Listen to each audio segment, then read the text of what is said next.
Hi friends, how are you? Welcome to my channel Shabina का अंदाज़। जैसा कि आप लोगों को पता है मेरी डेली अपलोड होती रहती है और बस वादे के मुताबिक आज फिर मैं एक नई वीडियो के साथ हाज़िर हो गई हूँ। उम्मीद है आप लोगों को पसंद आएगी और अगर पसंद आए तो प्लीज़ लाइक कर दीजिएगा, शेयर कर दीजिएगा और सब्सक्राइब कर लीजिएगा। सपोर्ट करिए प्लीज़ मुझे सिस्टर एंड ब्रदर्स। हाँ, तो कल का मेरा टॉपिक था हासिल लोगों पर। तो जिन सिस्टर और ब्रदर्स कल सुन चुके हैं तो उसके आगे मैं आज बयान कर रही हूँ। इंशाल्लाह आप लोगों को बहुत पसंद आने वाला है। तो चलिए फिर ठीक है, वीडियो सुनिए और देखिए कैसा लगता है या कैसी मेरी वीडियो लगती है, प्लीज़ कमेंट करके ज़रूर बताइएगा। और चलिए ठीक है फिर शुरू करते हैं। बिस्मिल्लाहिर्रहमानिर्रहीम। जिसने अपने नफ्स को पाक साफ रखा वो कामयाब हुआ और जिसने उसे गुनाह करके दबा दिया वो नामुराद रहा। सूरह शम्स आयत नंबर 9-10। बस कुरान मजीद का पहला मकसद तज़किये नफ्स है, यानी कुरान मजीद नफ्स को बीमारियों, गिरोहों, तारीकियों, परेशानियों और सरकशियों से अलग रखा, बल्कि मस्क होने से बचाना चाहता है। नफ्स के मस्क होने का मसला भी बहुत अहम है, मगर सवाल ये है कि मस्क होने से क्या मुराद है। जैसे कि कहा जाता है और आपने सुना होगा कि गुज़िश्ता हफ्तों में अमनों में कुछ लोग ऐसे हुए कि जिन्होंने बहुत गुनाह किए। उस वक्त के पैगंबर में उनके ऊपर जिसे कि वो मस्क हो गए, यानी कि अज़ाब नाजिल कर दिया था और वो मस्क हो गए, यानी वो हैवान की सूरत में तब्दील हो गए।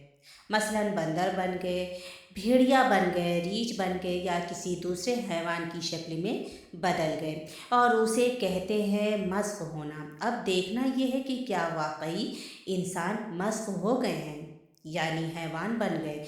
यहाँ एक नुक्ता है और वो ये कि अगर इंसान जिस्मानी लिहाज से मस्क ना हो और एक हैवान की शक्ल में तब्दील ना भी हो तो भी उसका रूहानी और मानवी लिहाज से मस्क हो जाना, यानी मस्खा हो जाना मुमकिन है। यानी ये हो सकता है कि वो रूहानी तौर पर एक हैवान में तब्दील हो जाए, बल्कि एक ऐसे हैवान में तब्दील हो जाए कि इतना बुरा और मकरूह हैवान सारी दुनिया में मौजूद ना हो। चुनांचे कुरान मजीद भी उन लोगों की बात करता है कि जो चौपाइयों से भी घटिया हैं। सूरह एराफ आयत नंबर 179। क्या ये मुमकिन है कि रूह के लिहाज से इंसान वाकई एक हैवान में तब्दील हो जाए? जी हाँ, इंसान की शख्सियत उसकी अखलाक़ी और रूहानी खासियतों से बनती है। अगर इंसान में रूहानी खासियतें ना हों बल्कि उसमें एक दरिंदे और एक चौपाई की आदतें और खासियतें हों तो वो वाकई मस्क हो शुदा हैं। ये एक हकीकत है कि इंसान की रूह वाकई मस्क हो जाती है और वो एक हैवान में तब्दील हो जाता है। हैवानों में से सूअर को ले लीजिए, उसका जिस्म उसकी रूह से मुनासबत रखता है, ताहम ये मुमकिन है कि इंसान की तमाम खसलतें सूअर की सी हों। अगर ऐसा हो तो वो इंसानियत के रुतबे से गिर चुका है, यानी अपने बातन में, हकीकत की निगाह में और आलम बाला में वो सूअर है और उसके अलावा कुछ नहीं। बस एक मायूब इंसान बाज़ औक़ात मस्क शुदा इंसान के मरहले पर पहुँच जाता है। हम उनसे मस्क शुदा लोगों के मुतालिक कम सुनते हैं और शायद बाज़ लोग ये ख्याल करें कि ये मजाज़न ऐसा कहा गया है और उस पर उन्हें देर से यकीन आएगा, लेकिन ये हकीकत है। एक शख्स का बयान है, हम इमाम सज्जाद अलैहिस्सलाम के साथ मक्के गए और जब हमने सहराए अराफात पर निगाह डाली तो देखा कि वहाँ ज़्यादा से ज़्यादा 30-40 हज़ार हाजी। जब उसने उससे ऊपर निगाह डाली तो देखा कि उस सहरा में हाजियों का समंदर ठाठे मार रहा है। उसने इमाम अलैहिस्सलाम से अर्ज़ किया, यानी अल्हम्दुलिल्लाह कि इस साल कितने ज़्यादा हाजी हैं। امام علیہ السلام نے فرمایا، شور کرنے والے کتنے زیادہ اور حج کرنے والے کتنے کم ہیں۔ وہ شخص مزید کہتا ہے، مجھے اس کا علم نہیں کہ امام نے کیا کیا، مجھے کیسی بصیرت دی اور کون سی آنکھ میرے اندر بینا کر دی۔ پھر اچانک آپ نے مجھ سے فرمایا، اب دیکھو۔ میں نے اچانک نگاہ کی اور دیکھا کہ صحرائے عرفات جانوروں کے بہتان سے ایک چڑیا گھر بنا ہوا ہے، جہاں فقط چند انسان حیوانوں کے درمیان چل پھر رہے ہیں۔ آپ نے فرمایا، اب تم نے دیکھ لیا، یہ ہے اس معاملے کا باطن۔ اہل معنی اور اہل باطن کی نظر میں یہ چیز روز روشن کی طرح واضح اور عیاں ہے۔ اب اگر ہمارے تجدد پسند اشخاص کا ذہن اسے قبول نہ کرنا چاہے تو وہ سخت غلطی پر ہے۔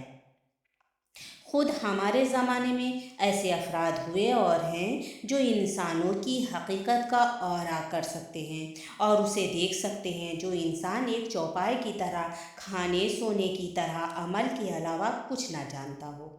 اس کی روح بنیادی طور پر ایک چوپائے کی طرح ہے اور اس کا باطن واقعی مسخ ہو چکا ہے، یعنی انسانی حقیقی اور انسانیت اس سے مکمل طور پر چھن گئی ہے اور اس نے خود اپنے لیے حیوانی خصلتیں اختیار کر لی ہے، جیسا کہ قرآن میں ارشاد ہوا ہے، جس دن سور پھونکا جائے گا اور تم لوگ گروہ در گروہ حاضر ہوگے، آسمان کھول دیے جائیں گے تو ان میں دروازے بن جائیں گے، پہاڑ جلائے جائیں گے تو ریت بن کر رہ جائیں گے۔ یہ سورہ نبا 188 آیت نمبر ہے۔ قیامت کے دن لوگ گروہ در گروہ محشور ہوئیں گے۔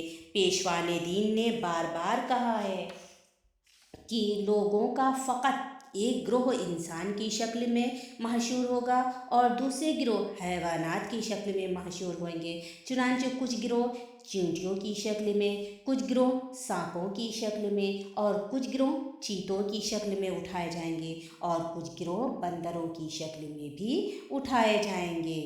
کیونکہ یہ تو کہتے ہیں، کیا یہ ممکن ہے کہ خدا تعالیٰ بلا وجہ ایک انسان کو حیوان کی شکل میں تبدیل کر دے؟